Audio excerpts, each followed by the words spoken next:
In 1587, 117 English men, women and children landed on Roanoke Island off the coast of what is now North Carolina. They were England's second attempt at establishing a permanent colony in the New World. 3 years later, when supply ships finally returned, the entire colony had vanished. No bodies, no signs of a struggle, no explanation. Just one word carved into a wooden post: Croatoan. It remains America's oldest unsolved mystery, and nearly 450 years later, we still don't know what happened to the lost colony of Roanoke. To understand the mystery, you need to understand why the colonists were there in the first place. In the late 1500s, England was competing with Spain for control of the New World. Spain had already established colonies in the Caribbean, Central America and South America. They were extracting gold, silver and other resources. England wanted the same. Sir Walter Raleigh, a favourite of Queen Elizabeth I, received a charter to establish an English colony in North America. The goal was to create a base for privateering against Spanish ships and to claim land for England. In 1585, Raleigh sent an initial expedition to Roanoke Island. That first colony failed. The settlers struggled with food shortages, hostile relations with some Native American tribes, and poor planning. After a year, they abandoned the colony and returned to England. But Raleigh didn't give up. In 1587, he sent a second expedition led by John White, an artist and cartographer who had been part of the first attempt. This time, the plan was different. Instead of just soldiers and explorers, they sent families. Men, women and children, 117 people total. The idea was that families would be more committed to staying and building a permanent settlement. Among the colonists was John White's pregnant daughter, Eleanor Dare. Shortly after arriving, she gave birth to a daughter, Virginia Dare, the first English child born in the Americas. The colonists began building a fort and homes on Roanoke Island. But almost immediately, problems arose. Supplies were running low. The colonists had arrived too late in the season to plant crops. Relations with local Native American tribes were tense. Some were friendly, but others remembered conflicts with the first colony. John White made a difficult decision. He would sail back to England to get more supplies and reinforcements, then return as quickly as possible. He left in late 1587, expecting to return within a few months. But England had other problems. Spain was preparing to invade. The Spanish Armada, a massive fleet of warships, was sailing toward England to overthrow Queen Elizabeth and restore Catholic rule. Every English ship was needed for defence. No one could be spared for a supply run to a struggling colony in the New World. The Spanish Armada was defeated in 1588, but by then England was exhausted and broke. It would be years before resources could be allocated to Roanoke. John White didn't return until August 1590, 3 years after he'd left. When he arrived at Roanoke Island, the colony was gone. The houses were abandoned. The fort was empty.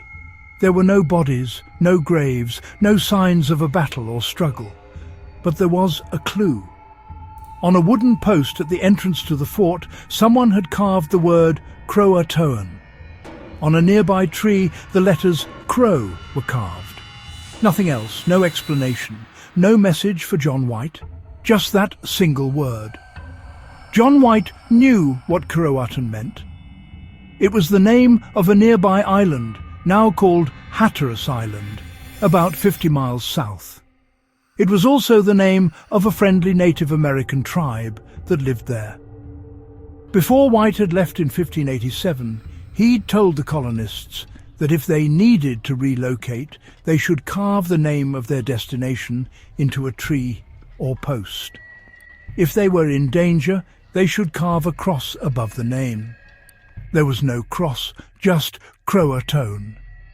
This suggested the colonists had left voluntarily and had gone to Croatoan Island. John White wanted to sail there immediately and search for them, but a storm was approaching. His ship's captain refused to risk the journey. They needed to return to England. White never made it back. He died in England a few years later, never knowing what happened to his daughter, his granddaughter, or the rest of the colonists. And that's where the mystery begins. So, what happened to the lost colony of Roanoke? There are several theories, and each has some evidence to support it. The first theory is that the colonists joined the Croatoan tribe. This is supported by the carving itself. If the colonists went to Croatoan Island voluntarily, they would have integrated with the local tribe for survival. Intermarriage would have followed. Over time, their English identity would have blended into the Native American population. In the centuries since, some researchers have pointed to unusual physical features in certain Native American populations in the region: lighter skin, European facial features, grey or blue eyes. Could these be descendants of the Roanoke colonists? DNA studies have been inconclusive, but some show traces of European ancestry in tribes historically associated with the Croatoan area. Archaeological evidence also supports this theory. In recent decades, excavations on Hatteras Island have uncovered European artifacts, metal tools, pottery and other items dating to the late 1500s. These were found in areas associated with Native American settlements. This suggests at least some of the colonists made it to Croatoan Island and lived there, at least for a time. But that doesn't explain what happened to all 117 colonists. Did everyone go to Croatoan? Or did the group split up? The second theory is that the colonists tried to move inland. Recent archaeological work at a site about 50 miles inland from Roanoke Island has uncovered English artifacts, including a signet ring and pottery, buried in layers dating to the late 1500s. Some historians believe a group of colonists decided to move inland, away from the coast, to find better farmland and avoid Spanish ships that patrolled the coastal waters. This group may have encountered other Native American tribes, some friendly, some hostile. They might have been absorbed into these inland communities, or they might have been killed. The third theory is that the colonists were killed, either by Native Americans or by Spanish forces. Relations with some local tribes were hostile. The first Roanoke colony had conflicts that resulted in violence. The second colony may have faced retaliation. Spain also had a strong interest in eliminating English colonies. Spanish ships regularly patrolled the coast. If they discovered the Roanoke settlement, they might have attacked and killed everyone, then burned the evidence. However, there's no archaeological evidence of a massacre. No mass grave has ever been found. No Spanish records mention destroying an English settlement at Roanoke. The fourth theory is that the colonists tried to sail back to England and perished at sea. If supplies ran out and they felt abandoned, they might have attempted to build or repair a boat and sail home. But crossing the Atlantic in a poorly built vessel would have been suicide. They would have been lost at sea, with no trace left behind. The fifth theory is darker: starvation and disease. If the colonists couldn't grow enough food and couldn't hunt or trade successfully, they would have starved. Disease, especially among malnourished people living in close quarters, could have wiped them out. The survivors might have buried the dead and then scattered to find help, ultimately dying or being absorbed into other groups. So, which theory is correct? The truth is probably a combination. The colonists likely split into groups. Some went to Croatoan Island and integrated with the tribe. Some moved inland and either survived by joining other tribes or were killed. Some may have died from starvation, disease, or violence. The word Croatoan suggests at least part of the group went south, but the lack of any other records or messages suggests things didn't go as planned. In recent years, new technology has been applied to the mystery.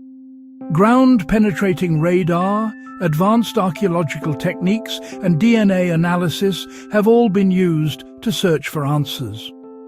In 2020, archaeologists announced they had found new evidence of European presence at multiple sites around the Roanoke area, suggesting the colonists dispersed rather than staying together. But definitive proof, a grave site, a written account, a clear answer, has never been found. The lost colony of Roanoke remains one of history's greatest unsolved mysteries. 117 people, men, women, children. They landed on an island in 1587 with hope of building a new life. 3 years later, they were gone. No bodies, no farewells, just a single word carved into wood, Croatoan. Was it a destination, a warning, a message that was never fully completed? We may never know, but every few years new evidence emerges. New excavations, new DNA results, new historical documents found in archives. Maybe one day we'll finally know what happened to the lost colony of Roanoke. Until then, it remains America's oldest mystery, a ghost story written in wood and silence. What do you think happened to the colonists? Let me know in the comments. And if you want more unsolved historical mysteries, subscribe and hit the notification bell. Because some disappearances are never explained. Some mysteries are never solved. And the lost colony of Roanoke is one of them.